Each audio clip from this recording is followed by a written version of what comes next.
First ఈ సోయాని ఎప్పుడైనా లైట్గా గోరువెచ్చని నీళ్ళలో వేసేసుకొని ఒక 2 నిమిషాల పాటు సోక్ చేసిన తర్వాత నీళ్ళన్నీ తీసేస్తే మనకి సోయా ఇలా సాఫ్ట్గా అయిపోతుంది. మరి ఈ సోయాని ఈరోజు మనం ఫస్ట్గా కొంచెం టమాటో ప్యూరీలో మనం కీమా ఎలా కుక్ చేసుకుంటామో ఇది కూడా అలాగే కుక్ చేసుకుని ఆ తర్వాత మనము మన పొట్లకాయలో స్టఫ్ చేస్తాం. కొంచెం లేతటి పొట్లకాయ తీసుకోండి, అప్పుడైతే మీకు ఫాస్ట్గా మనము కొంచెం నూనె వేసుకుని మూత పెట్టుకుని స్లో ఫ్లేమ్లో కుక్ చేసుకోవడానికి చాలా చక్కగా వస్తుంది. అదే ముదురుది అనుకోండి కొంచెం టైం పడుతుంది. చక్కటి సన్న పొట్లకాయ తీసుకొచ్చేసాను.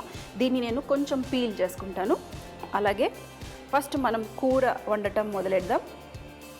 లేదంటే మీరు పచ్చివే మీరు కావాలంటే ఇవన్నీ ఒక బౌల్లో వేసుకొని కూడా డైరెక్ట్గా కూడా స్టఫ్ చేయొచ్చు. కుక్ చేసుకోవటానికి ఫస్ట్గా ఇందులో మనం సన్నగా తరిగిన ఉల్లిపాయ, అలాగే ఇందులో కొంచెం సాల్ట్ వేసుకుని ఈ ఉల్లిపాయని లైట్గా ట్రాన్స్పరెంట్ అయ్యేంత వరకు ఉడికించుకుందాము. ఉల్లిపాయలు లైట్గా వేగుతున్నాయి. అంత లోపల మనము ఇక్కడ మన పొట్లకాయని లైట్గా పీల్ చేసుకుందాము. మీరు నైఫ్తోనే లైట్గా పీల్ చేసినా అయిపోతుంది. ఎక్కువగా స్కిన్ ఉండదు కదా మన పొట్లకాయకి, లైట్గా సన్నగా స్కిన్. సో ఇలా తీసేసుకుని మనం ఈ చివర్లు కట్ చేసుకుందాం. అలాగే మరీ పెద్ద పెద్దగా వద్దు, మనకి మీడియం సైజులో రౌండ్స్ కట్ చేసుకుంటాను. మరి ఇక్కడ ఉల్లిపాయ వేగిపోతుంది. ఇప్పుడు ఇందులో మనం అన్ని మసాలాలు వేసుకుందాం. కాస్త అల్లం వెల్లుల్లి పేస్ట్, పసుపు, అలాగే మన సోయా, టమాటో ప్యూరీ. కొంచెం సాఫ్ట్గా ఉండటానికి నేను టమాటో ప్యూరీ వేస్తున్నాను, కొంచెం ఆ పులుపు టేస్ట్ అదంతా వస్తుందని. అలాగే ఇందులో మరి స్పైసెస్ వేసుకుందాం. ధనియాల పొడి, కారం, అలాగే గరం మసాలా. ఇప్పుడు మనం స్లో ఫ్లేమ్లో ఒక 2 నిమిషాలు దీన్ని బాగా ఉడకనిద్దాం. అప్పుడు మనకి చక్కటి టేస్ట్ వచ్చేస్తుంది. కొంచెం సాల్ట్ వేసుకుందాం. మరొక్కసారి మిక్స్ చేసేసి స్లో ఫ్లేమ్లో పెట్టేశాను. ఇంకొక నిమిషం వరకు కుక్ అయిపోతే స్టవ్ ఆఫ్ చేసేయచ్చు. చూడండి కొంచెం మాయిశ్చర్గానే ఉండాలి, అప్పుడే మనకి టేస్ట్. అలాగే ఇందులో లైట్గా ఆమ్చూర్ పౌడర్, కొంచెం ఆ పులుపు ఫ్లేవర్ కోసం, లేదంటే మామిడికాయలు కూడా తురిమి కూడా వేసుకోవచ్చు. బాగా మిక్స్ చేసేసాను. ఇప్పుడు ఇంకొక నిమిషం రెస్ట్ చేద్దాం. మరి పొట్లకాయని పొట్టు తీసేసాను కదా, ఇలా కొంచెం మీడియం సైజ్ ముక్కలుగా లెన్స్గా కట్ చేసుకుందాం. ఇప్పుడు ఇక్కడ స్టవ్ కూడా ఆఫ్ చేసేసాను నేను. అలాగే లాస్ట్లో కొంచెం కొత్తిమీర వేసుకుందాం. జస్ట్ రఫ్గా చించేసేయండి. మిక్స్ చేసేసి ఇప్పుడు స్పూన్ తీసుకుని మనం మన పొట్లకాయలో స్టఫ్ చేయటమే. ఇప్పుడు దీంట్లో మనం 2 వైపుల నుంచి చక్కగా దూర్చేద్దాం.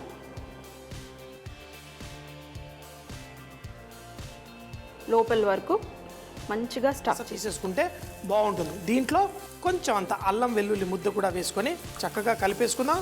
అల్లం వెల్లుల్లి ముద్ద కూడా కొంచెం వేగిన తర్వాత ఇందులో కొంచెం అంత జీలకర్ర పొడి, కొంచెం అంత ధనియాల పొడి, అయితే గరం మసాలా మీ ఇష్టం, మీకు కావాలంటే మీరు వేసుకోండి, లేకపోతే లేదు.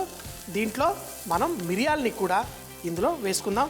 కొంచెం అంత ఘాట్ అంతా ఈ మిరియాల ఘాటు వస్తే చాలా బాగుంటుంది. ఇప్పుడు మనం ముందుగా చేసుకున్న ఈ కొబ్బరి, ఈ పుట్నాల పొడి, అలాగే మనం వేయించి ఫ్రై చేసుకున్న ఈ చింత చిగురు పొడిని కూడా దీంట్లో వేసేసి వేగనిద్దాం. ఇలా చింత చిగురు మనం నూనెలో వేయించడం వల్ల చక్కగా పొడి పొడి అయిపోయి దీంతో కలిసి ఉంది.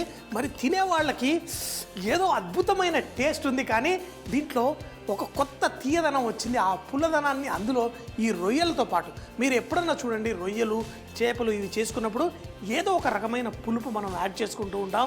చింతపండు కానీ, లేకపోతే కోకం కానీ, లేకపోతే నిమ్మకాయ కానీ, ఇలా రకరకాలు వేసుకుంటాం. పులుపుని మనం చింత చిగురు రూపంలో వేసుకున్నాం.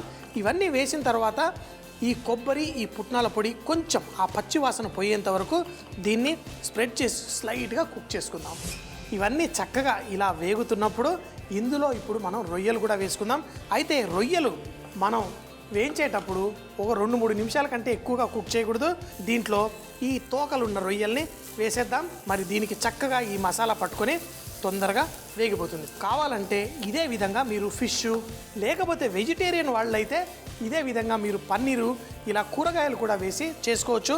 బంగాళదుంప కూడా నేను చూపించిన విధంగా బంగాళదుంపల్ని చక్కగా ఉడికించి పక్కన పెట్టుకొని ఇలా మసాలా తయారు చేసుకొని ఉడికిన బంగాళదుంప కూడా వేసుకొని మనం చేసుకోవచ్చు.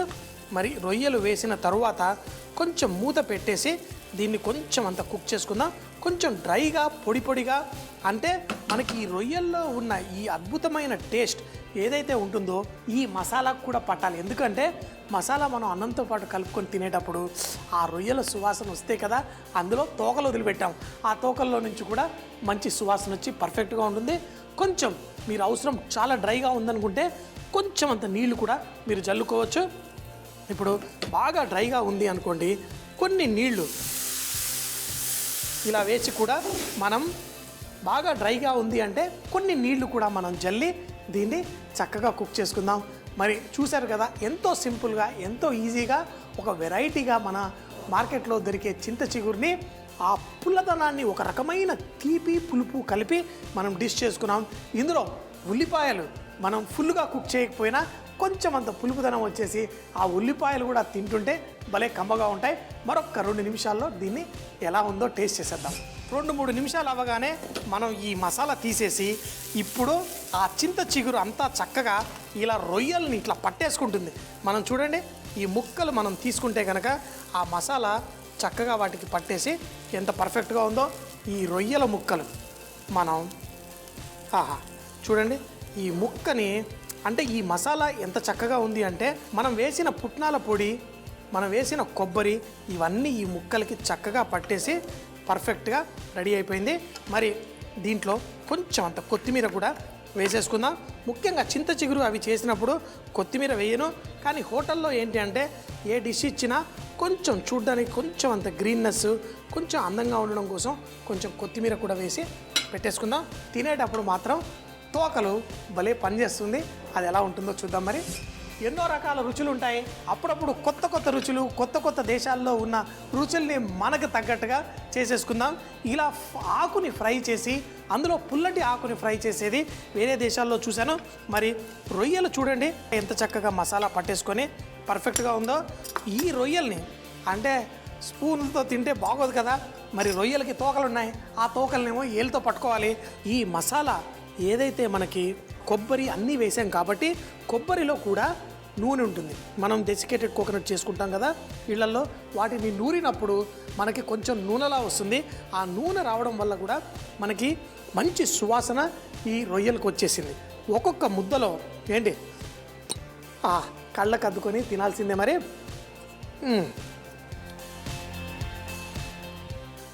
తోక పట్టుకొని ఆ తోకని కొరుక్కుంటూ ఈ రొయ్య తింటుంటే ఎంత మజాగా ఉంటుంది.